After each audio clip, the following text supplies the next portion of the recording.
Assalamualaikum warahmatullahi wabarakatuh. Alhamdulillahirabbil alamin. Wal aqibatu lil muttaqin wala udwana illa 'alal zalimin. Asyhadu an la ilaha illallah wahdahu la syarika lah. Al malikul haqqul mubin. Wa asyhadu anna Muhammadan 'abduhu wa rasuluhu an-nabiyul amin. Ya ayyuhalladzina amanu ittaqullaha haqqa tuqatih wa la tamutunna illa wa antum muslimun. Allahumma inna nas'aluka ilman nafi'a wa rizqan tayyiba wa amalan mutaqabbala. Amma ba'd, kaum muslimin dan muslimat, al-musyahidin wal musyahidat rahimani wa rahimakumullah. Alhamdulillah, kita selalu bersyukur kepada Allah Subhanahu wa taala dengan mengatakan alhamdulillah, memuja dan memuji Allah Subhanahu wa taala, serta kita buktikan kesyukuran itu dengan menjalankan perintah-perintahnya, menegakkan syariatnya, mengamalkan sunnah nabinya. Mudah-mudahan kita termasuk kepada orang-orang yang bersyukur kepada Allah atas nikmat yang telah diberikan, dan dengan harapan semoga Allah Subhanahu wa taala menambah nikmatnya kepada kita. Setiap kali nikmat baru yang kemudian melahirkan kesyukuran yang baru dalam diri kita. La in syakartum la azidannakum wa la in kafartum inna azabi lasyadid. Salawat dan salam semoga senantiasa kita sampaikan kepada junjungan kita Nabi besar Muhammad sallallahu alaihi wasallam. Wabil khusus di hari yang mulia ini, di hari Jumat yang merupakan sebaik-baik hari dalam sepekan, Nabi SAW juga mengatakan khairu yaumin tala'at alaihi syams, hari terbaik saat terbitnya matahari adalah di hari Jumat. Oleh karena itu, di antara hal yang dianjurkan memperbanyak mengucapkan salawat dan salam kepada sallallahu alaihi wasallam. Mudah-mudahan salawat ini menjadi bukti ya, bahwa kita mencintainya, bahwa kita merindukannya. Ikhwatal kiram rahimakumullah, kembali kita membaca tentang wasiat-wasiat Rasulullah sallallahu alaihi wasallam. Wasiat yang keenam tentang fadlu as-sadaqah. Fadlu as-sadaqah, keutamaan kita bersedekah. Di antara dalil yang digunakan dalam bab ini adalah an Ka'ab ibn Ujrah. Qala, dia berkata, qala Rasulullah sallallahu alaihi wasallam, Nabi bersabda, ya Ka'ab ibn Ujrah, Nabi memanggil beliau, wahai Ka'ab, innahu la yadkhul jannah lahmun wala dam nabata min suhtin. Sesungguhnya tidaklah masuk ke dalam surga daging dan darah yang tumbuh dari yang haram. An-naru aula bihi, yang pantas untuknya adalah neraka Allah. Ya Ka'ab ibn Ujrah, kata Rasulullah kembali memanggilnya, an-nasu ghadiyani, an-nasu ghadiyani, bahwa manusia itu ada dua jenis atau dua golongan. Yang pertama, Nabi menyebutkan faghadin fi fikaki nafsi famu'tikuha wa ghadin mubikuha, yaitu ada yang pergi untuk membebaskan dirinya lalu ia memerdekakan, dan yang kedua ada pula yang pergi untuk membinasakan dirinya. Ya, ada orang yang dalam kehidupannya itu terus berusaha untuk membebaskan dirinya dari belenggu syahwat, belenggu syubhat, belenggu maksiat, membebaskan dirinya dari segala bentuk kehinaan menuju kepada Allah Subhanahu wa ta'ala, menjaga perintah-perintahnya, menjalankan agamanya. Namun ada juga orang yang membinasakan dirinya. Ya Ka'ab bin Ujrah, Nabi kemudian memanggil beliau, as-salatu qurbanun. Salat itu adalah sarana mendekatkan diri kita kepada Allah. Was-sadaqatu burhanun. Sedekah itu adalah bukti keimanan. Was-saumu junnah. Adapun puasa itu adalah perisai. Was-sadaqatu tutfi'ul khati'ah kama yadhhabul jalidu 'ala safa. Sedekah itu memadamkan dosa sebagaimana es mencair di atas batu yang licin. Inilah hadis yang disampaikan Nabi SAW, rawahu Ibnu Hibban dalam kitab sahihnya. Ikhwatal kiram, hadis ini merupakan wasiat yang agung dan nasihat yang mulia dari Nabi alaihi salatu wassalam. Wasiat yang menyentuh tentang iman, tentang amal baik dan akhlak sekaligus. Peringatan pertama adalah yang berkaitan dengan rezeki, sumber rezeki yang diingatkan oleh Nabi kita alaihi salatu wassalam. Bagaimana sumber rezekinya, seperti apa dia mendapatkan rezekinya. Nah, ini diingatkan oleh Nabi alaihi salatu wassalam agar kita tidak sembarangan, tidak memperhatikan aturan-aturan. Jangan sampai dalam mencari rezeki kita mengikuti hawa nafsu kita. Daging dan darah yang tumbuh dari yang haram menjadi penghalang untuk masuk ke dalam surga Allah Subhanahu wa ta'ala.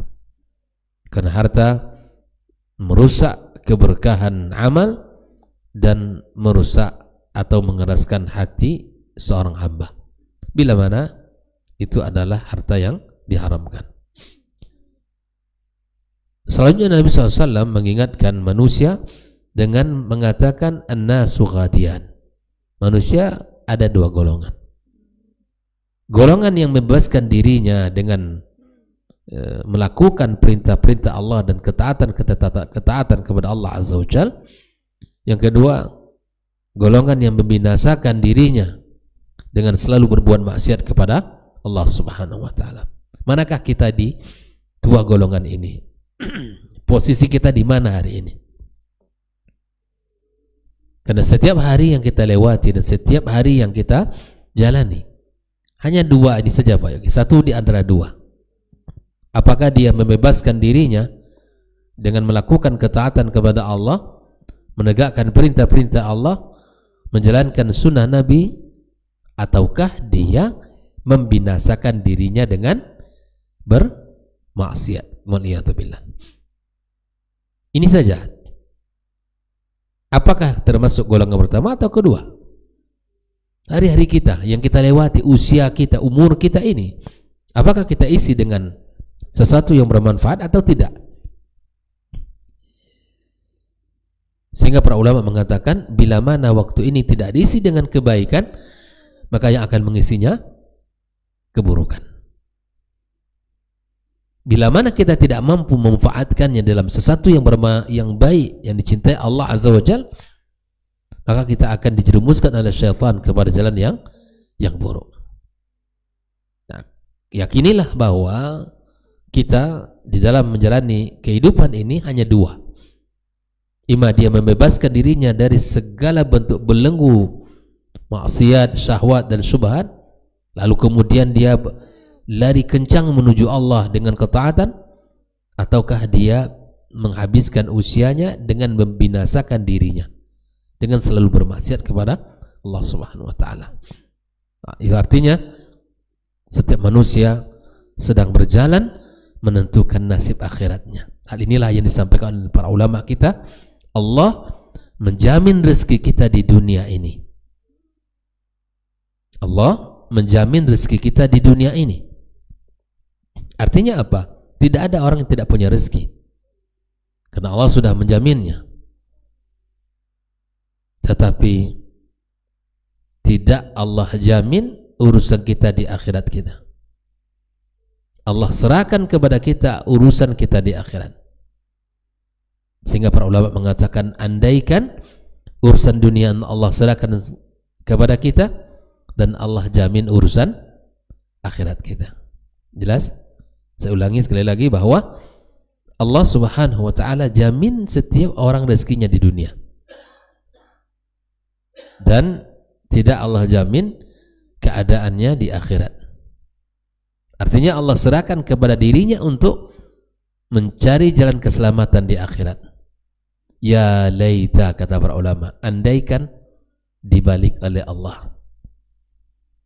Urusan dunia Allah serahkan kepada kita, dan urusan akhirat ya Allah jamin untuk kita. Takkan tidak? Ternyata urusan dunia diserahkan kepada kita, diserahkan Allah jamin untuk kita, tapi urusan akhirat Allah serahkan kepada kita untuk keselamatannya. Jika dia ingin selamat, berbuat baik dan beramal saleh. Bila mana tidak, maka berarti dia menginginkan keburukan dan kebinasaan untuk dirinya. Nah, oleh karena itu, Nabi mengingatkan manusia ada dua golongan. Setelah itu Nabi menjelaskan 4 pilar amal. 4 pilar amal. Ya, di sini Nabi menyebutkan yang pertama apa? As-salatu qurbanun. Salat itu jalan untuk mendekatkan dirinya kepada Allah. Yang kedua, pilar yang kedua, sedekah, ya, was-sadaqatu burhanun. Sedekah itu burhan, bukti kejujuran iman kepada Allah Subhanahu wa ta'ala. Karena orang yang jujur imannya, maka dia akan berikan apa saja. Dia yakin ini semua milik siapa? Milik Allah. Yang ada samanya ada titipan Allah Subhanahu wa ta'ala. Nah, yang ketiga, pilar yang ketiga, puasa sebagai junnah, perisai dari dosa dan neraka. Nabi SAW mengatakan, man sama yauman fi sabilillah, barang siapa yang puasa 1 hari saja, man sama yauman lillah, barang siapa yang berpuasa 1 hari karena Allah, ba'anallahu an wajhi sab'ina kharifa, Allah jauhkan neraka dari dirinya selama 70 tahun. Bayangkan keutamaan yang sangat luas. 1 hari kita berpuasa, 70 tahun Allah jauhkan diri kita dari nerakanya.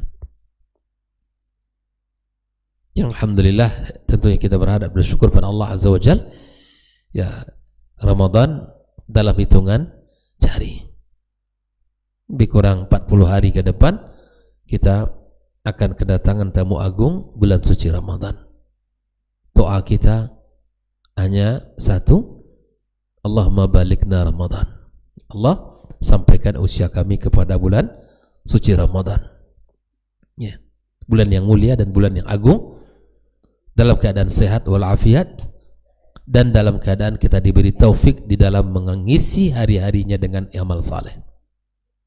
Karena banyak orang yang ketemu Ramadan, tapi Ramadan tidak dijadikan sebagai bulan untuk bersemangat dalam ibadah, justru banyak lalainya. Na'udzubillah.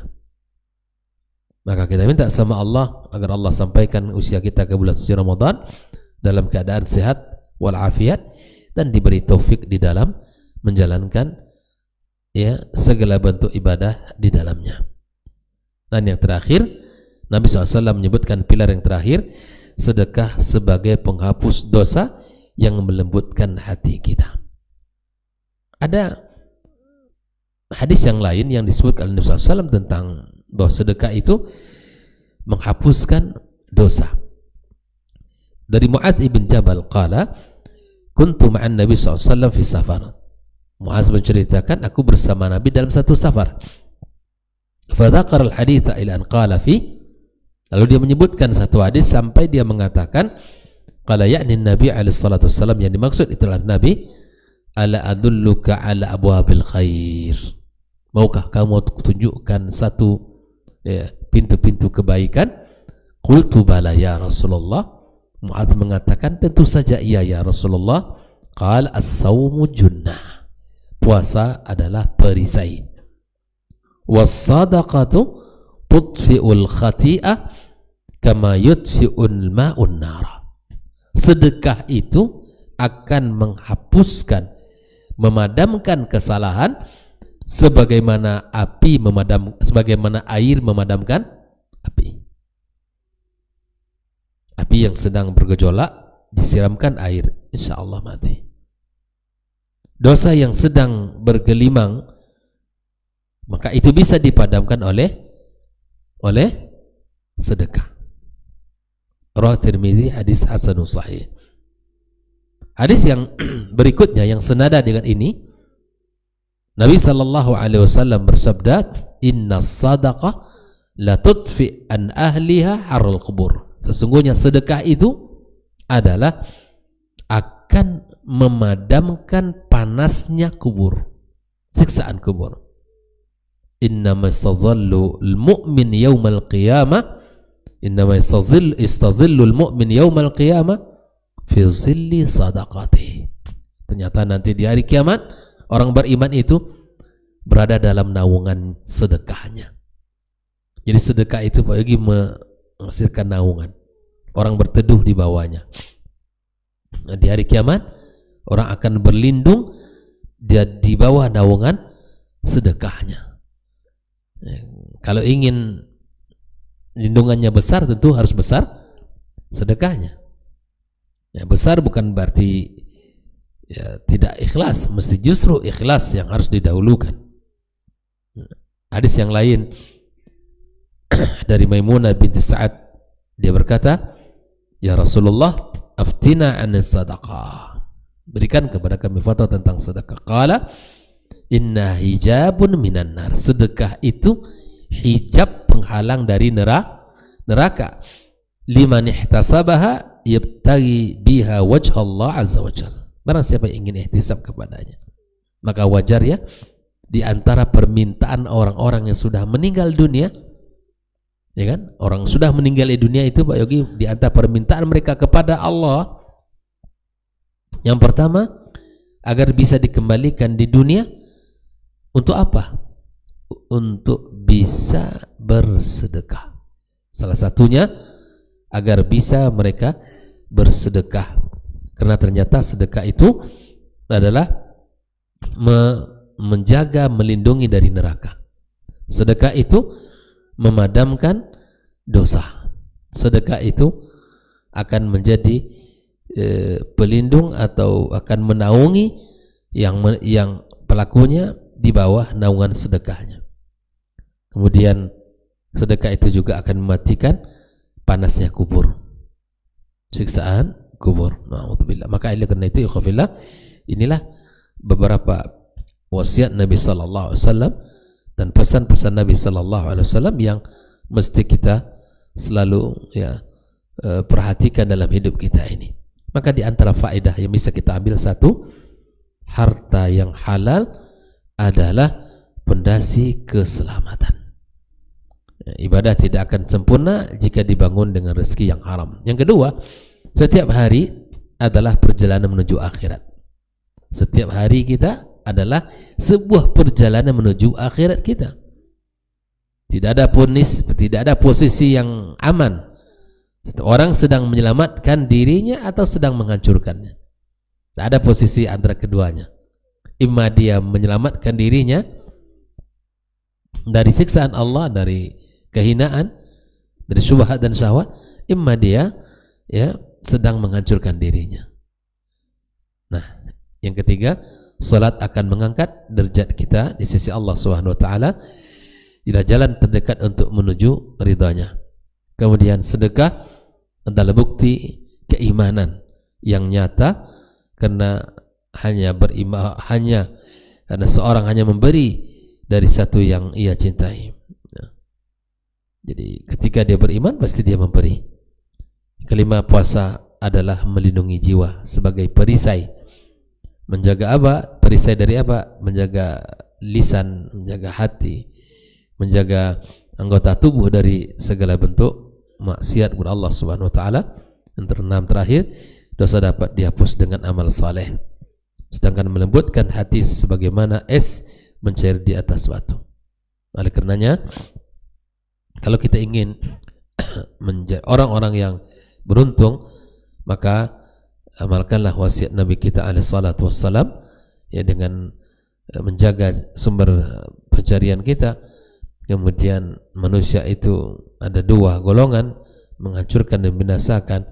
Kemudian ketiga, Nabi SAW menyebutkan salat merupakan sarana, ya, untuk mendekatkan diri kepadanya. Sedekah adalah, ya, sebagai bukti kejujuran imannya, dan puasa adalah perisai, serta, ya, sedekah itu menghapuskan kesalahan sebagaimana mencairnya, ya, es di atas batu. Oleh karena itu, khafilahkumullah, ini hadis-hadis yang luar biasa, pesan-pesan Nabi SAW yang sangat agung agar kita bisa mengamalkan dalam hidup ini. Wabillahi taufik, demikian pembahasan kita. Wassallallahu ala nabiyyina Muhammadin wa ala alihi wa sahbihi ajma'in. Assalamualaikum warahmatullahi wabarakatuh.